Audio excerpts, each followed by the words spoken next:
Carlos Lopez, bonjour. Bonjour, bonjour Hichem. Vous êtes un homme connu par nos auditeurs et nos lecteurs, mais j'ai voulu commencer l'année avec vous parce que vous êtes un des meilleurs experts des économies africaines. Mais d'abord, de dire deux mots sur votre parcours. Vous étiez l'ancien conseiller de Kofi Annan, le secrétaire général des Nations Unies. Puis vous avez aussi occupé le poste de secrétaire exécutif de la Commission économique pour l'Afrique. Vous êtes également conseiller de plusieurs chefs d'État. Vous avez un long parcours et surtout aussi une vision de quelqu'un qui allie l'action et la réflexion. Vous êtes aujourd'hui universitaire basé Cape Town en Afrique du Sud. Vous avez écrit plusieurs livres et je voudrais m'appuyer sur le dernier, L'Afrique et l'avenir du monde, qui pour moi est un livre pour inaugurer cette nouvelle année. Mais je voudrais, pour commencer, si vous avez un chapitre à ajouter à ce livre pour lui donner la mise à jour nécessaire dans un monde chahuté, qu'auriez-vous à dire ou à écrire?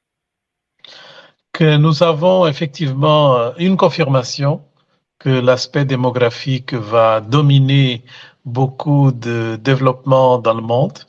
Nous avons ressenti pendant la pandémie l'importance énorme qu'avait la population africaine en termes de jeunesse.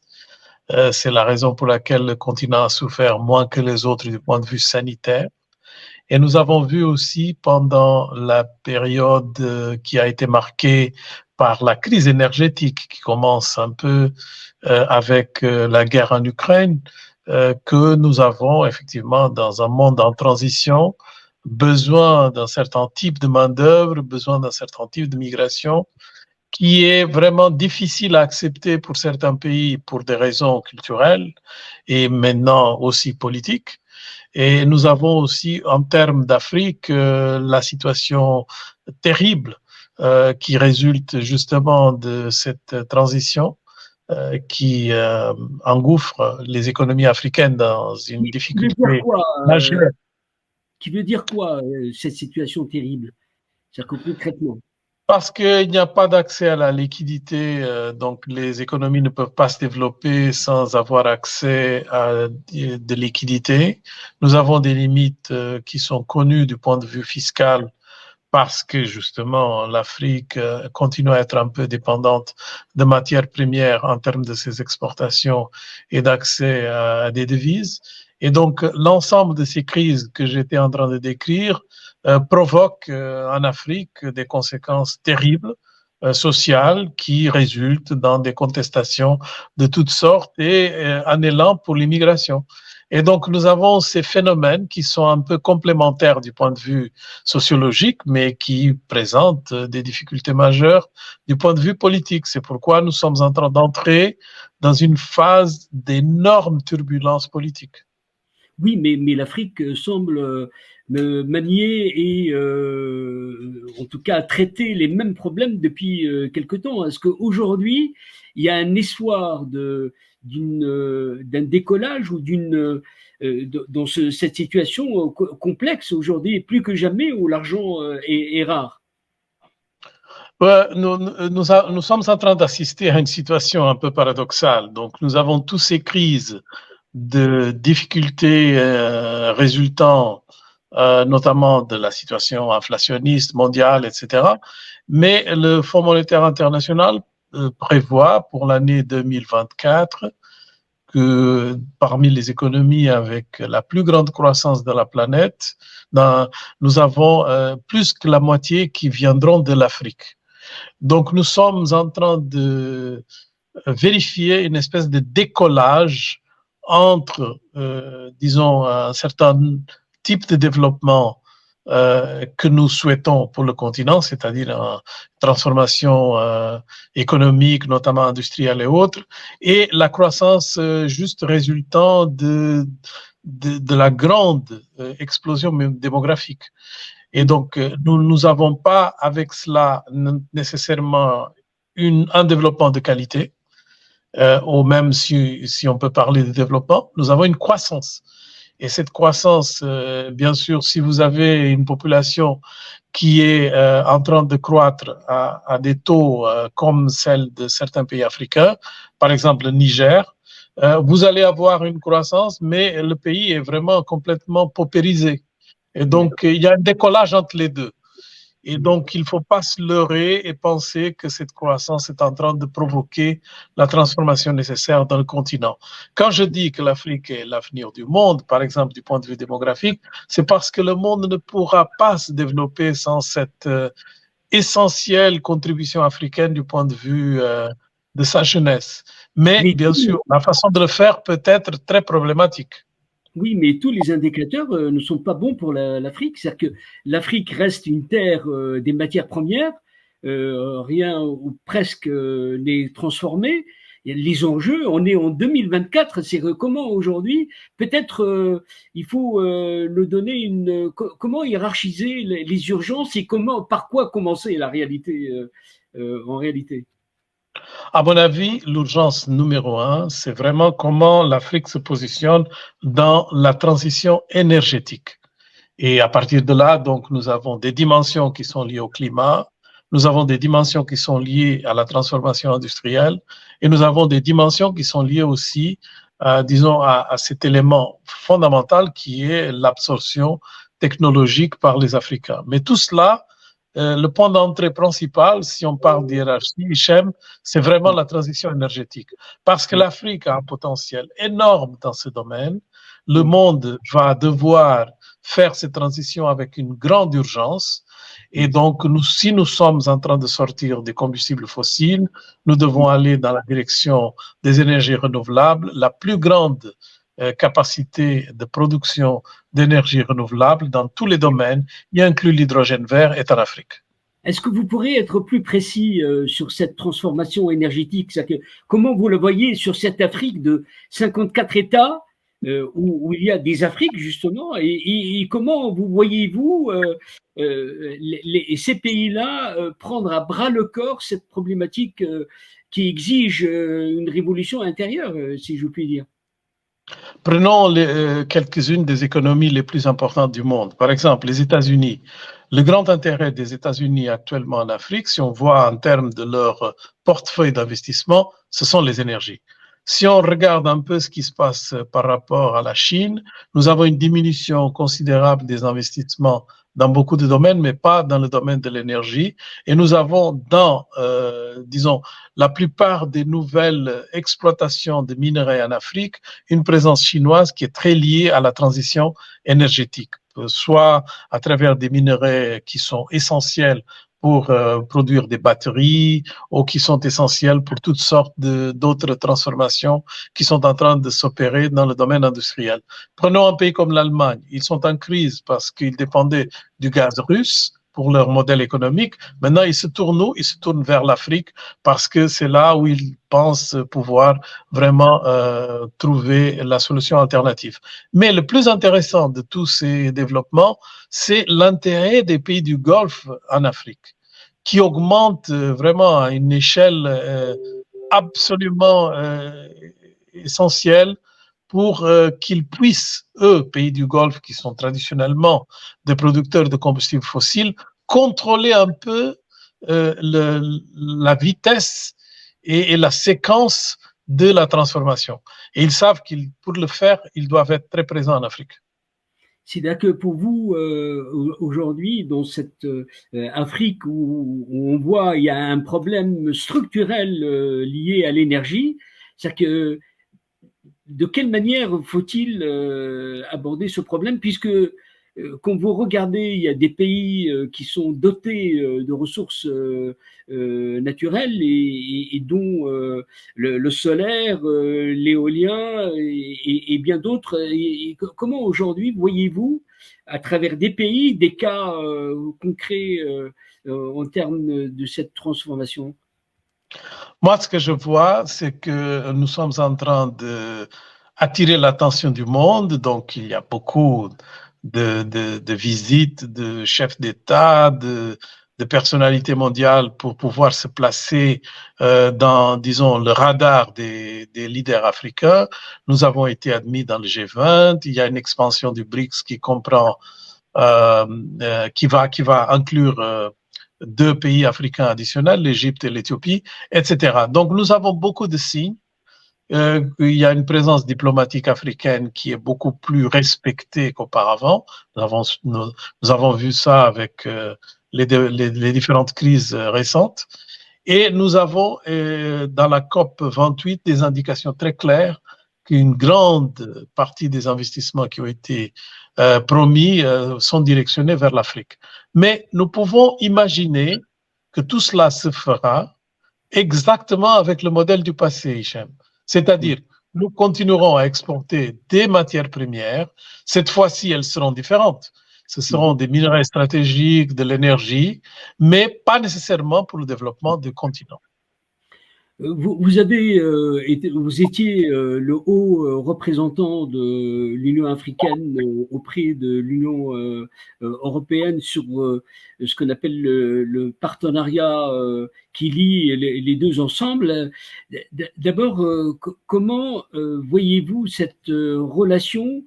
L'Afrique est-elle aujourd'hui en mesure de négocier correctement ses intérêts? Parce qu'on voit l'Afrique a du mal à défendre ses propres intérêts. Hein.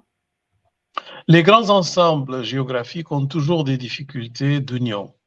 Nous avons des exemples en Europe, comme nous avons des exemples dans le Mercosur, comme nous avons des exemples ASEAN. C'est toujours difficile avec des grands ensembles géographiques d'avoir une voie unique, coordonnée, etc. Donc c'est une bataille. Et l'Afrique, elle passe par les mêmes difficultés. Cela dit, c'est clair que nous avons un projet qui est d'une dimension absolument stratégique et fondamentale, qui est la ZLECAf, la zone de libre commerce entre les pays africains. Et si elle a du succès, hein, c'est encore un point d'interrogation, parce qu'il y a quand même des difficultés de tout ordre dans les négociations. Mais si elle a du succès, elle permettra à l'Afrique vraiment de parler d'une seule voix dans un domaine qui est fondamental, le domaine commercial.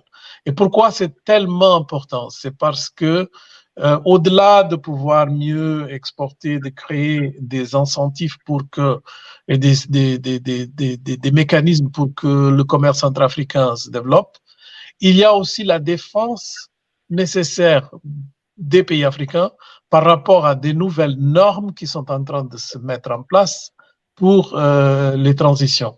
Et notamment, par exemple, comment on va taxer le carbone.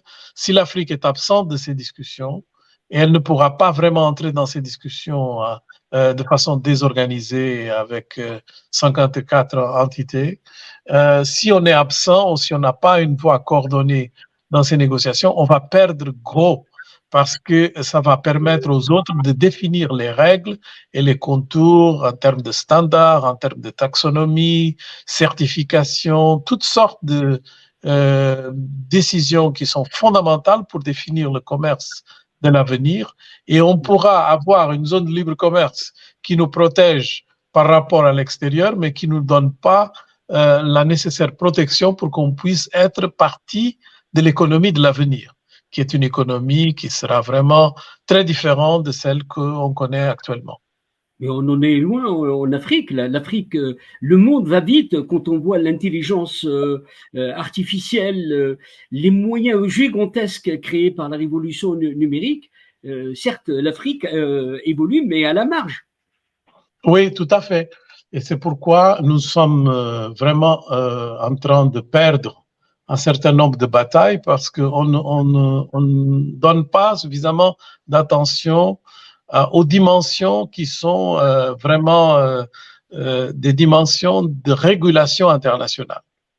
Par exemple, l'intelligence artificielle, ça peut être une grande chance pour l'Afrique parce qu'elle démocratise un certain type d'accès et permettra à toutes sortes d'activités d'être proliférées géographiquement dans un espace plus grand. Mais ceux qui vont garder la valeur de ces différentes transactions seront ceux qui vont définir quels sont les codes, les langages qui seront mises en place. Et ça, c'est de la taxonomie. Ceux qui vont définir quels seront les standards pour qu'on puisse taxer. Et ça, vraiment, c'est quelque chose que les Africains sont en train de voir passer sans se mettre vraiment en position de négociation. Vous avez réfléchi sur des thématiques majeures pour l'Afrique. À l'heure de la révolution digitale, est-ce qu'aujourd'hui, l'industrialisation du continent a-t-elle encore un sens? Elle a un sens parce que nous avons 3 domaines dans lesquels l'industrialisation fait toujours du sens. Le premier domaine, c'est que nous avons une énorme demande de produits alimentaires transformés. Ce n'est pas vraiment très compliqué, ce n'est pas comme envoyer une fusée. Et donc, ce sont des domaines dans lesquels la propriété intellectuelle n'a pas encore envahi tout l'espace. Et pour l'Afrique, ce sont des domaines de consommation extrêmement intéressants parce qu'elle a une population qui grandit, elle a un marché gigantesque de consommation de produits alimentaires. Et donc, le agroprocessing, c'est vraiment une opportunité unique pour l'Afrique. Et donc, on n'a pas besoin de regarder les marchés ailleurs. On peut regarder les marchés à l'intérieur du continent. La deuxième possibilité de transformation industrielle importante, c'est qu'il y a une délocalisation. Donc, le monde a vécu chaque fois qu'il y a une révolution industrielle, une délocalisation géographique de la production. Et là, nous sommes en train de vivre la dernière délocalisation, celle qui viendra des pays asiatiques, notamment de la Chine, vers d'autres pays où, disons, le coût de main-d'œuvre et les autres coûts associés sont moindres. Bien sûr, avec la robotisation, l'automatisation, la main-d'œuvre a perdu beaucoup de valeur. Donc, on peut la remplacer avec des machines de toutes sortes, mais pas dans tous les domaines. Et donc, dans les domaines dans lesquels il y a une valeur ajoutée relativement faible, ça ne fait pas de sens d'automatiser l'ensemble du système productif. Donc, l'Afrique, elle peut absorber cela et avoir un avantage qui ne durera pas longtemps, mais qui peut durer à peu près une décennie et demie. Donc, il faut s'agiter et commencer à produire des textiles, il faut produire des transformations de toutes sortes qui sont de valeur ajoutée relativement faible. Et la troisième possibilité, c'est celle qui nous intéresse le plus, c'est de faire un peu le jumping, c'est-à-dire de pouvoir sauter des étapes et s'intégrer dans les domaines technologiques dans lesquels on a besoin de créativité, on a besoin de jeunesse, et les pays, disons, où la plupart de ces industries sont placées en termes d'innovation ne peuvent pas continuer à jouer le même rôle parce que si on regarde l'exemple du Japon, le nombre d'enregistrements de propriété intellectuelle diminue parce que la population vieillit et donc nous allons avoir le même phénomène dans l'ensemble des pays européens, etc. Pas nécessairement aux États-Unis parce qu'il y a une immigration qui est quand même assez importante de main-d'œuvre qualifiée, mais en général, et c'est un peu la raison pour laquelle la Russie est en crise, c'est une crise démographique aussi, nous avons des chances énormes en Afrique si on identifie avec beaucoup de détails quels sont les points d'entrée qui font du sens. Et bien sûr, l'Afrique ne pourra pas faire tout ce que je dis sans d'énormes investissements dans les infrastructures. Et l'avantage que nous avons, c'est que comme nous sommes en retard en termes d'infrastructures, nous pouvons sauter l'étape de faire des industries basées sur une infrastructure qui est beaucoup plus verte et qui a, disons, un taux de carbonisation beaucoup plus faible. Pour se développer, il faut beaucoup de financement, mais il y a aussi cette autre question qui est en rapport avec celle-là, c'est la dette africaine. Vous avez assisté, vous étiez même au bord qui a été monté par le président Macron sur comment financer l'Afrique, sur les financements. Aujourd'hui, on étend d'abord de la question de la dette et comment est-elle abordée en 2024 et les éléments d'appréciation, et puis comment financer l'Afrique aujourd'hui. Oui, la dette africaine, elle n'est pas énorme si on prend en compte l'indicateur par rapport à la taille de l'économie. Et même, disons, pendant toutes ces crises, elle a eu une croissance par rapport à l'économie des pays africains de seulement 10%. Donc, elle s'est stabilisée à 60% du PIB, ce qui est vraiment à peu près la moitié de la moyenne de l'OCDE. Donc, le problème n'est pas la taille de la dette. Le problème, c'est la capacité de rembourser les prêts parce que ces prêts sont les plus chers du monde, il faut le dire. Donc, la dette commerciale africaine, elle paye les taux d'intérêt les plus élevés du monde. Donc, si on avait les taux d'intérêt de l'Allemagne, qui est de 0%, bien sûr, on n'aurait pas les mêmes problèmes que nous avons si nous devons payer à 6-7%. Et bien sûr, nous avons aussi la question fondamentale que nous sommes en train de vivre, la fin de l'aide.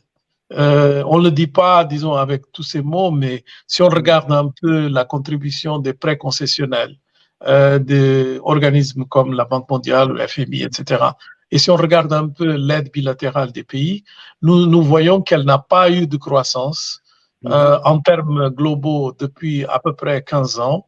Mais une partie significative de cette aide, elle va maintenant en Ukraine, à peu près la moitié.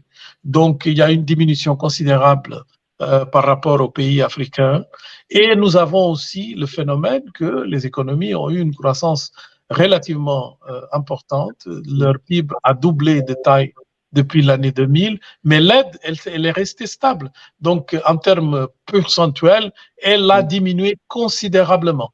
Donc, comment faire la transition dans la structure des économies africaines pour qu'elles ne dépendent plus de l'aide, mais puissent avoir accès à des financements à des taux qui soient, disons, beaucoup plus réalistes. Et je pense que cette discussion a été bien entamée.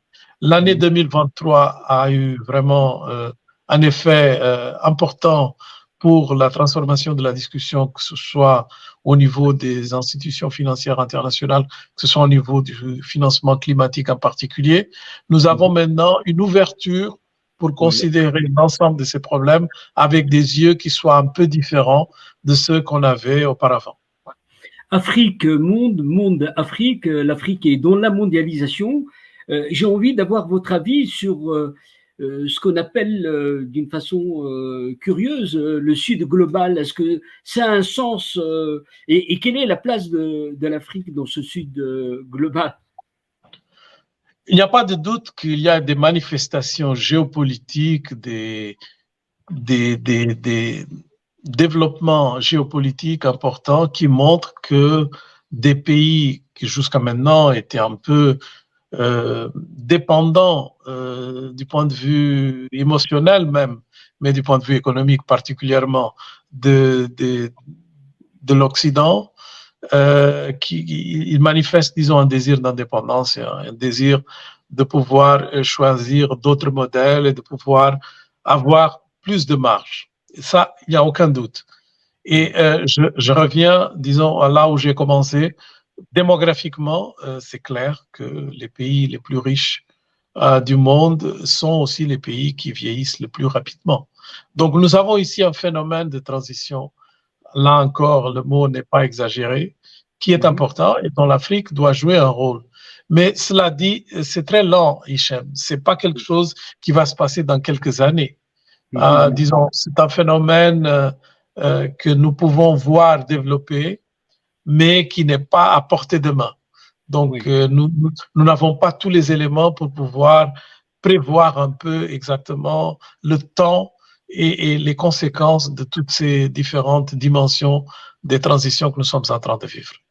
Pour ne pas sombrer dans l'afro-pessimisme ou des idées noires sur l'Afrique, j'ai envie de conclure cet entretien par qu'est-ce qui, pour vous, à vos yeux, représente un élément favorable pour l'Afrique pour l'aider dans son décollage. Au-delà du dividende démographique dont on parle beaucoup, mais est-ce que vous avez des éléments autour de ça? Moi, j'ai assisté pendant l'année 2023. Je ne pense pas que c'était vraiment le cas auparavant. J'ai assisté pendant l'année 2023 à un nombre grandissant de pays qui commencent à prendre des décisions, même du point de vue légal, c'est-à-dire à travers leur parlement, pour empêcher l'exportation de produits et matières premières non transformés. Et ça, c'est quelque chose qui a été initié avec les industries extractives. Nous nous rappelons tous du président Magufuli en Tanzanie qui a décidé de prendre un certain nombre de mesures pour empêcher l'exportation de minerais. Et on appelait ça le nationalisme des ressources minières. Mais disons, ça fait un peu tache d'huile et de plus en plus, les pays ne veulent plus exporter sans transformation et obligent les différents investisseurs à considérer une partie de la transformation sur place. Bien sûr, il y avait des pays qui étaient champions de cela depuis longtemps, comme le Botswana, mais maintenant, nous sommes en train de vivre vraiment une situation où les parlements exigent. Et donc, moi, je vois ça comme une indication d'une transformation de mentalité. Et c'est très important pour l'avenir du continent. Carlos Lopez, on aurait aimé continuer cet échange et surtout, vous avez une sensibilité particulière aux problèmes africains. Je vous remercie d'avoir été avec nous et d'avoir permis de donner un éclairage sur cette Afrique en marche. Merci, à très bientôt. Merci, Hichem. À bientôt.